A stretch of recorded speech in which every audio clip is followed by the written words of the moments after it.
Morning friends, నా పేరు Ravikumar. Welcome to all mighty traders Telugu. Nifty 50 and bank Nifty tomorrow analysis అంటే ఈరోజు 13th date కాబట్టి 14th సంబంధించినటువంటి అనాలిసిస్ని అయితే ఇప్పుడు మనం చూడబోతున్నాం. సో నేను 13కు సంబంధించి అయితే కనుక లాస్ట్ వీడియోలో అనాలిసిస్ చేయడం జరిగింది. సో లాస్ట్ వీడియో అనాలిసిస్ కనుక మీరు చూసినట్లయితే కనుక ఇక్కడ చూడండి ఒకసారి. సో ఈరోజు ఓపెనింగ్ వచ్చేసి ఎస్టర్డే 12th క్లోజింగ్ వచ్చేసి 24,455. సో ఇది క్లోజింగ్ నుంచి ఈరోజు ఓపెనింగ్ అయిన ఫస్ట్ క్యాండిల్ ఇది. సో ఫస్ట్ క్యాండిల్ మనకి ఏం చెప్తుంది ఒకసారి చూడండి. So as per first candle ప్రకారంగా నిఫ్టీని కనుక మనం చూసినట్లయితే విగ్ వచ్చేసి డౌన్ సైడ్కి ఎక్కువ ఉంది, ప్లస్ నిన్నటి క్లోజింగ్ని కూడా ఇది టచ్ చేసింది.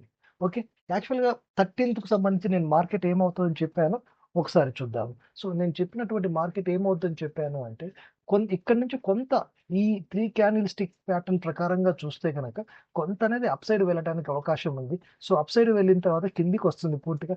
ఎక్కడి వరకు అంటే కనుక 22,326 వరకు మార్కెట్ అనేది వస్తుంది అని చెప్పాను. సో అంతవరకు అయితే ఇంకా రాలేదు, కానీ ఇది ఖచ్చితంగా ఇక్కడికి రావాలి. ఇక్కడికి వచ్చిన తర్వాత మాత్రమే ఇది అప్ సైడ్ తీసుకోవాలి. కానీ అప్ సైడ్ తీసుకునే ముందు కూడా ఒక కండిషన్ అయితే ఉంది.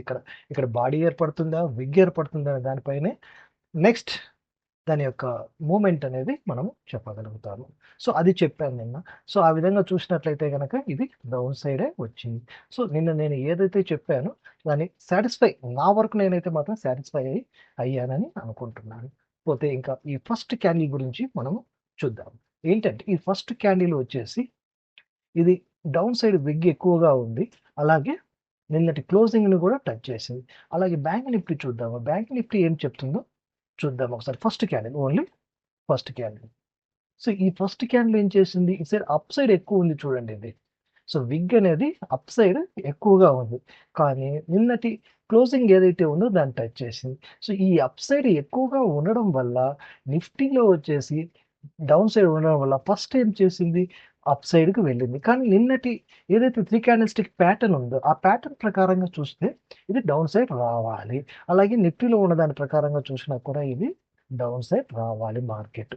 కాబట్టి మార్కెట్ మొత్తం కూడా డౌన్ సైడ్ వచ్చింది. ఓకే, గతః అంటే అయిపోయింది. ఇంకా అయిపోయిన దాని గురించి మనం ఎక్కువ మాట్లాడుకున్నా కూడా అంతగా ఏమీ ఉండదు కదా. ఎందుకంటే నిన్న నేను చెప్పినటువంటి విషయాలు ఏమిటనేది మీకు ఒకసారి గుర్తు చేస్తున్నాను అంతవరకు. సో రేపు మార్కెట్ ఏం జరగబోతుంది అనేది ఇప్పుడు మనం ఉన్నటువంటి ప్రశ్న. సో రేపటి మార్కెట్కు సంబంధించి మనం ఏమి చేయగలము, ఏమి చేసుకుంటే కనుక మనకు బెనిఫిట్ ఉంటుంది అనేది కదా ఇంపార్టెంట్. సో ఆ విధంగా మనం చూస్తూ వస్తే కనుక ఇక్కడ చూడండి, మార్కెట్ లాస్ట్ 3 క్యాండిల్స్ ఉన్నాయి. సో ఈ లాస్ట్ 3 క్యాండిల్స్ దగ్గర మనం కనుక గమనిస్తే కనుక ఓన్లీ స్ట్రెంగ్త్ మాత్రమే ఇచ్చింది, డైరెక్షన్ అనేది ఇంకా ఇవ్వలేదు. సో డైరెక్షన్ ఎప్పుడైతే ఇస్తుందో అప్పుడు మాత్రమే మనకు ఈజీ అవుతుంది. ఇక్కడ ఓన్లీ స్ట్రెంగ్త్తో ఏం చేయగలం మనము, ఏమీ చేయలేం. కానీ ఏదో ఒక సైడ్కి వెళ్తుందని మాత్రమే తెలుసు మనకు, అవునా? ఏదో ఒక సైడ్కి వెళ్తుందని తెలుసు, కానీ అదే దానికి కావాల్సినటువంటి ఏదైతే ఉందో అది ఇస్తుందని మాత్రము అనట్లేదు. ఓకేనా? సో ఇక్కడ ఓన్లీ స్ట్రెంగ్త్ మాత్రమే ఉంది. సో దానికంటే ముందు ఏదో ఒక విషయం చెప్పి ఉంటుంది కదా, అదైనా చూద్దామా? సో ముందుకు సంబంధించిన విషయం ఇక్కడ వచ్చేసి 3 క్యాండిల్స్ ఉంది. సో ఈ 3 క్యాండిల్స్ ఇది ఇక్కడే అప్ డౌన్ రెండు చెప్పేసింది. సో ఇది అప్ సైడ్ కొంచెం వెళ్ళింది, డౌన్ సైడ్కు వచ్చేసింది. అంటే ఏంటి, ఇక్కడ అప్ సైడ్ అనేది ఇంకా బ్యాలెన్స్ ఉంది. పోతే అలాగే 12 o'clock ఏం చెప్పిందో ఒకసారి చూడాలి కదా మనం. 12 o'clock సంబంధించి చూద్దాం. 12 o'clock సంబంధించి కనుక మనం పూర్తిగా చూసినట్లయితే కనుక 12 o'clock ఎక్కడ ఉంది, ఇక్కడ ఉంది. సో ఇక్కడ కూడా ఏం చేసింది, ఇదైతే దాటి కిందికి రాలేదు కానీ పైకి వెళ్ళింది. అంటే దీని యొక్క అర్థం ఏంటి, అప్ సైడ్ మార్కెట్ వెళ్తాను అని చెప్పింది. కానీ అప్ సైడ్ క్రాస్ అయ్యి దాని తర్వాత ఏం చేసింది, మళ్ళీ ఇది డౌన్ సైడ్కే తిరిగింది. మరి ఇప్పుడు దీన్ని ఎలా అర్థం చేసుకోవాలి మనం, ఇక్కడ అప్ సైడ్ బ్యాలెన్స్ ఉండిపోయింది. మనం ఇక్కడ చూసినా కూడా బ్యాలెన్స్ అప్ సైడ్ ఉండిపోయింది. సో ఈ రెండు కూడా జరగాలి కదా. మళ్ళీ ఎస్టర్డే 12 o'clock సందర్భ ప్రకారంగా చూసుకున్నా కూడా మనకు అప్ సైడ్ మూమెంట్ అనేది ఈ పొజిషన్లో ఉంది మార్కెట్. సో ఈ పొజిషన్ నుంచి కనుక మనం ముందుకెళ్ళాలి అంటే కనుక ఇది ఇక్కడికి వచ్చిన తర్వాత మార్కెట్ అనేది ఒక్కసారిగా పైకి వెళ్ళిపోవాలి. ఫుల్ బుల్లిష్ అనేది వన్ సైడ్ మార్కెట్గా జరిగిపోవాలి. ఇది జరగాల్సినటువంటి విషయం. సో ఇలా రేపు నా ఉద్దేశం ప్రకారంగా వన్ సైడ్ మార్కెట్ అనేది ఉండే అవకాశాలు అయితే ఎక్కువగా ఉన్నాయి. ఇక నిఫ్టీలో చూసిన బ్యాంక్ నిఫ్టీ చూసాం కదా, నిఫ్టీకి సంబంధించి మనకి ఏంటి సపోర్టింగ్ లెవెల్స్ ఏమున్నాయి ఒకసారి చూద్దాం. నిఫ్టీకి సంబంధించి సపోర్టింగ్ లెవెల్స్ ఫస్ట్ వచ్చేసి 22,625. దానికంటే ముందు ఇక్కడ ఒకటి ఉంది మనకు, ఇది వచ్చేసి 22,569. ఇది ఒక రెసిస్టెన్స్. ఓకేనా? సో ఈ రెసిస్టెన్స్ తర్వాత మనకి ఇక్కడ కూడా ఇవి కూడా రెసిస్టెన్స్లే. సో వీటిని కూడా మనము తీసేయటానికి లేదు. ఒకసారి క్లియర్గా చూపిస్తాను. ఎందుకు అంటే కనుక ఇది ఎందుకు వేసాము, ఇది ఎందుకు అనేది ఇది కాదు. ఇది వచ్చేసి మనకు ఈ రోజు నిన్నటి క్లోజింగ్ కాబట్టి దీంతో మనకు అవసరం లేదు. సో ఇది కూడా ఏమిటి, ఈ రోజుకి సంబంధించినది కాబట్టి ఇదైతే కావాలి. ఇది వచ్చేసి మనకు ఫస్ట్ రెసిస్టెన్స్గా మనము తీసుకోవాల్సి ఉంటుంది. ఇది మనకు ఫస్ట్ రెసిస్టెన్స్. సెకండ్ రెసిస్టెన్స్ ఎక్కడ, ఇక్కడ. ఇది వచ్చేసి సెకండ్ రెసిస్టెన్స్గా మనము చూసుకోవాలి. అలాగే థర్డ్ ఎక్కడ ఉందో చూద్దామా. సో థర్డ్ వచ్చేసి ఇక్కడ ఉంది, దీన్ని థర్డ్గా తీసుకోవాలి. సో ఇదేమో ఫస్ట్, ఇదేమో సెకండ్, ఇదేమో థర్డ్. సో ఈ విధంగా మనకు వచ్చేసి 3 స్టెప్స్ ఉన్నాయి రెసిస్టెన్స్ సైడ్. సో ఇక్కడైతే మాత్రం సపోర్ట్ మాత్రం ఇది ఒకటే ఉంది, 22,320 దగ్గర మనకు ఒక సపోర్ట్ ఉంది. సో ఈ సపోర్ట్ను బ్రేక్ చేస్తే కనుక ఇంకా ఎక్కడికి వెళ్తుంది అంటే కనుక ఇంకా పెద్దగా వెళ్ళదు, కానీ కొంచెం మాత్రం ఏమైనా వెళ్తే కొంచెం వెళ్ళొచ్చు. ఎందుకు, అక్కడ కనుక ఒక ఏమంటారు దాన్ని,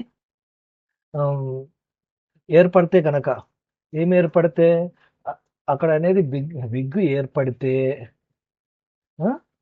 సో విగ్గు ఏర్పడితే మాత్రమే అది ఇక్కడి వరకు వచ్చే అవకాశం అయితే ఉంది మార్కెట్.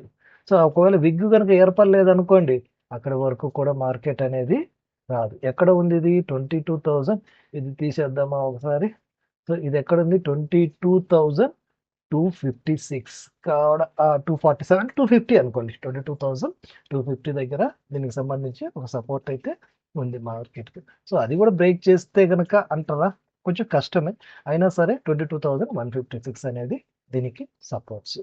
అలాగే బ్యాంక్ నిఫ్టీకి సంబంధించి ఏవైతే రెసిస్టెన్స్లు ఉన్నాయో చూద్దాం. ఎందుకంటే ఈ మొత్తం కూడా మనము నిఫ్టీ మీదే ఆధారపడి చేయాలి. ఎందుకంటే నిఫ్టీలోనే ఎక్కువ సిగ్నల్స్ అనేవి కనిపిస్తున్నాయి ఇక్కడ. సో బ్యాంక్ నిఫ్టీలో ఎక్కువ కనిపించట్లేదు సిగ్నల్ అనేది. చూడండి ఇక్కడ చూస్తే కనుక మీకు ఇది కూడా అప్ సైడ్ మూమెంట్ ఉంది. సో అప్ సైడ్ క్రాస్ చేసింది ఇక్కడ. సో అప్ సైడ్ క్రాస్ చేసిన తర్వాత డౌన్ సైడ్ వచ్చింది. డౌన్ సైడ్ వచ్చిన తర్వాత ఇది పై అప్ సైడే మళ్ళీ వెళ్ళిపోవాలి, తప్పదు. సో తప్పదు కాబట్టి ఇక్కడ చూడండి సేమ్ ప్యాటర్న్, ఇక్కడ వచ్చేసి లాస్ట్లో మళ్ళీ సేమ్ ప్యాటర్న్. సో ఈ రెండు కూడా ఏమున్నాయి, అప్ సైడ్ మూమెంట్నే చూపిస్తున్నాయి. సో దీనికి సపోర్ట్ అంటే కనుక ఇదే సపోర్ట్, దీనికి మించి అయితే మాత్రం రావడం కష్టమే. ఇది 47,791. సో ఇంకా రెసిస్టెన్స్లు అంటారా, టోటల్ టాప్ వచ్చేసి 48,862 దగ్గర ఒక మంచి రెసిస్టెన్స్ ఉంది. సో దానికంటే ముందు చూసినట్లయితే కనుక మనకు పెద్దగా రెసిస్టెన్స్లు అనేటివి కనపడవు. కనపడితే కనుక ఈ పొజిషన్లో ఒకసారి చూసుకోవచ్చు, 48,512. ఇది. సో రేపటికి సంబంధించిన మార్కెట్ అయితే మాత్రం పూర్తిగా అప్ సైడ్ వెళ్ళే అవకాశాలు అయితే ఎక్కువగా ఉన్నాయి. సో గ్యాప్ అప్ ఓపెన్ అవుతుందా, గ్యాప్ డౌన్ ఓపెన్ అవుతుందా అనేది ఒకసారి చూద్దాము. 48,024, 48,060. అంటే దీనికంటే కూడా ఇది అప్పులో ఉంది కదా, అప్పులో ఉంది. అంటే ఇది గ్యాప్ డౌన్లో ఓపెన్ అవుతుంది మార్కెట్ అనేది. సో అలాగే కనుక మనం చూస్తే కనుక బ్యాంక్ నిఫ్టీ వచ్చేసి గ్యాప్ డౌన్ ఏర్పడుతుంది. అలాగే నిఫ్టీ ఏం ఏర్పడుతుందో చూద్దాం ఒకసారి. సో నిఫ్టీ వచ్చేసి ఎంత, 22,383 కదా. సో ఇక్కడ వచ్చేసి 22,397. అంటే ఇది కూడా అప్లో ఉందంటే గ్యాప్ డౌన్లోనే ఇది కూడా ఏర్పడుతుంది. సో గ్యాప్ డౌన్లో ఏర్పడాలి, అక్కడి నుంచి మళ్ళీ అప్ సైడ్కి తీసుకోవాలి. ఇది ఫ్రైడేకి సంబంధించినటువంటి 14th సంబంధించినటువంటి మార్కెట్. ఓకే ఫ్రెండ్స్, మీకు కనుక నా యొక్క ఆలోచనలు మీకు నచ్చినట్లయితే కనుక నేను చెప్పే విధానంలో, నేను చెప్పిన విషయంలో విషయం ఉండి మీరు అది మీరు గ్రహిస్తూ ఉన్నప్పుడు తప్పకుండా ఇది నలుగురికి చేరవేయండి, షేర్ చేయండి, సబ్స్క్రైబ్ చేసుకోండి. కొంచెం నాకు సపోర్ట్ ఇంకా ఉంటుంది. చేయాలి అన్న ఆశ అనేది నాలో పెరుగుతుంది. ఎందుకంటే ఒక బూస్ట్ అనేది, సపోర్ట్ అనేది లేదనుకోండి చేస్తున్నప్పుడు, దానికి మీకు తెలియంది కాదు. సో, స్టాక్ మార్కెట్ అనేది ఎలా ఉంటుంది? సైకాలజీ ఎలా ఉంటుంది? ఇక ముందు ముందు ఈ సైకాలజీకి సంబంధించి కూడా చెప్దామనుకుంటున్నాను. క్యాండిల్‌స్టిక్ ప్యాటర్న్ కూడా ఇంకా కంటిన్యూ చేస్తాను. ఇక్కడే దీన్ని చెబుతూ క్యాండిల్‌స్టిక్ ప్యాటర్న్ కూడా సెపరేట్ చేస్తాను.